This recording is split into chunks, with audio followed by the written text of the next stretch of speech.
Hey, how's it going, guys? Josh from TheBitBlock.com here, and today I wanted to take a little bit of time out to go over some of my favorite little details in Mario Kart 8. This game is just absolutely rich with really great design.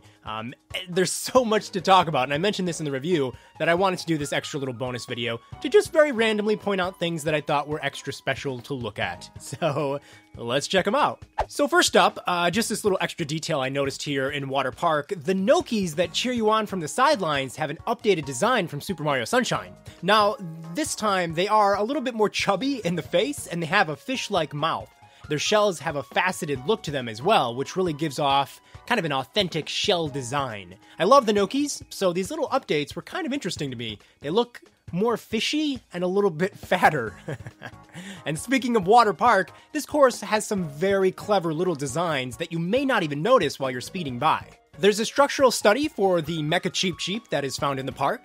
This funny sign that depicts Mario and a Goomba that showcases how tall you have to be to ride on the sub-attraction. I think this one is... that's just like painfully adorable to me. A history of the submarine that showcases two different models, and these little caution signs that prohibit pets and also warn about a slippery floor. They're pretty darn clever, and I love this kind of attention to detail. In fact, Toad Harbor is absolutely filled with awesome signs for local businesses. My all-time favorite one, though, is the Coconut Cafe. It's like a little Starbucks run by Piantas, which is always fantastic. There's a fun flower shop with a little piranha plant symbol, an ad for Shy Guy Medals, Yoshi's Egg Market is pretty cool, and the Tropical Grocery uses the double cherry item from Super Mario 3D World as its logo, which is kind of nice. Princess Peach and Daisy even have their own royal patisserie here in Toad Harbor. And not to be outdone, Mario, Luigi, and Wario have trolleys designed with their color scheme and their likeness. I kind of feel like the Wario trolley probably pollutes the most, though. And keeping with the idea of different themed signs, here in Twisted Mansion you can see advertisements for Undead Motors and Ghost Clock. And if you look up in the distance at the mountains, they even have a very faint, spooky face displayed on them.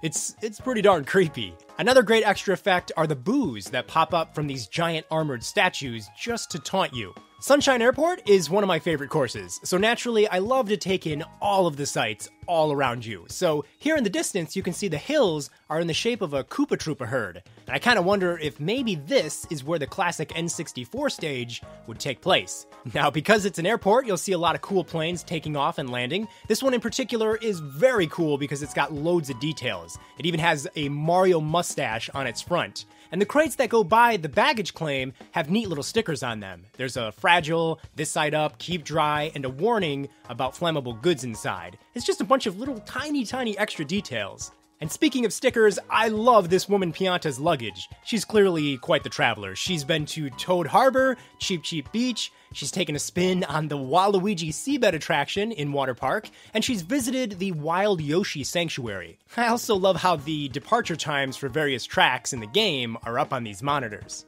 The remake for N64's Rainbow Road has an absolutely stunning city below the track. I mean, there's so much going on down there. You can see cars driving around, there are buses, and even a subway train going to all of its stops. Some of the buildings are quite cool too, but seriously, it's probably not a good idea to focus too much on this stuff because you will drive right off the road. I mean, trust me, I'm speaking from experience here. And oh my goodness, Toad's Turnpike has some very cool vehicles driving around. There's the Toad City Sightseeing Bus, the Shell Cup Truck, Moo Moo Meadows Milk Truck, Boomerang Bros International Airline Bus, the fancy GXA Galaxy Air Transport, Iggy's Glass Crystal Clear Windshield Semi-Truck, the Propeller Toad Transport, this really cool little purple truck carrying a surfboard, and finally, one of my favorites, the Green Shell Taxi Cab. I don't know, I love the way that little one looks. It's really kind of amazing how much thought went into the vehicle designs for just like one single course.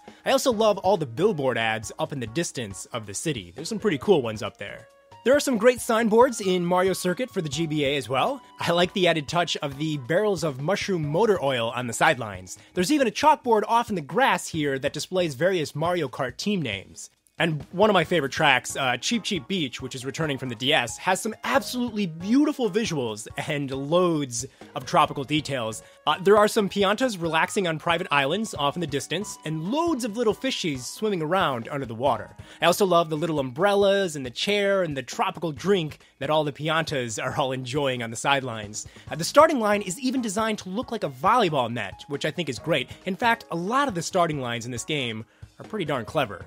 The lighting in this course is also pretty darn gorgeous. I think it perfectly represents the feeling and the look of a hot summer day at the beach. I also really love the design on that Mario Automobile Association sign. It kind of depicts just how busy Lakitu really is in this game. Alright, well I hope you guys have had some fun checking out some of my personal favorite little bits of detail in Mario Kart 8 for the Wii U. This game is coming out very soon. We're at like 4 days, so I'm sure you guys are very excited. Be sure to keep it locked here to the BitBlock for plenty more episodes of The Fold with Mario Kart 8, some guides for the shortcuts and all of the cops, and we're basically going Mario Kart crazy here, so be sure to stay tuned.